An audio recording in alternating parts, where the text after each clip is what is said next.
Hello, SAPA. This is the weekly update for March 14th through March 20th. First and foremost, just a quick reminder, be sure to set your clocks forward 1 hour. We are now in daylight savings time. So everything's going to be pushed forward an hour, so just go ahead and switch those clocks. Want to do a quick weekend recap. Want to say congratulations to all the groups that participated in the competition at Etowah High School and River Ridge this past weekend. A very big thank you to both facilities for hosting the competition for a second time. Also want to give a big congratulations to Upson Lee High School, Grayson High School, and Lanier JV on their promotions this weekend. Congratulations and best of luck in your new classes. Our next contest will be held at Alpharetta High School. That will be this upcoming Saturday, March 20th for our next contest. The tickets will go on sale today at 1 p.m. Eastern Daylight Time. So make sure that you double check your calendars and switch those clocks so you can be sure to get those tickets for this weekend.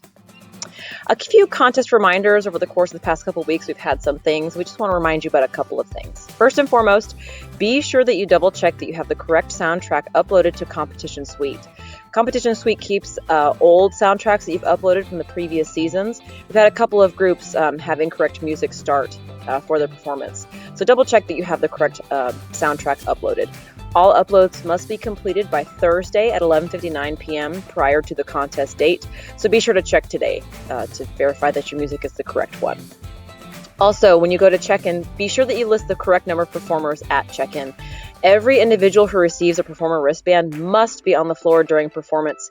You cannot get a wristband for a student that's going to sit in the stands. So all students that are receiving a performer wristband must be sitting on the floor during performance. Even if they sit there, they are still counted as a performer. If you do have students that you've said are performers but are not actually performers, you will be asked to pay for those tickets on site. So be sure that we're following appropriate regulations with respect to that. A few other contest reminders. Be sure that all of your items cross the timeline, including shoes and bags following your performance. Our timing rules still do apply. A couple of suggestions to help you with that. Make sure that you have your students only bring what they need with them during their performance. Have them drop off any extra bags or jackets in the transportation or outside staging area prior to performance. With respect to shoes, a suggestion, it could be that you have your students wear their shoes to set up their equipment. And then at their last equipment pickup, they put their shoes there in that spot. I've seen a couple of groups do that, and that's an easy way to have shoes easily available for following the performance. Any bags or jackets, I would suggest not to have your students bring them with them personally through warm-up and performance. I suggest to drop them off in an outside staging area and or in your transportation, if at all possible. Our next virtual exhibition event will start on Sunday, March 21st. The registration for this event will end today, so be sure that you register on the directors only portion of the website underneath the Flow Marching section. To view the event, of course, subscribe to Flow Marching using our link on our website. We'll be sending some more information about the last virtual event, which happens immediately following SAPA Championships. We're hoping to include everyone's SAPA Championships performance, so we're going to extend the deadlines on that, but we're getting information finalized, so we'll send that to you once we have that.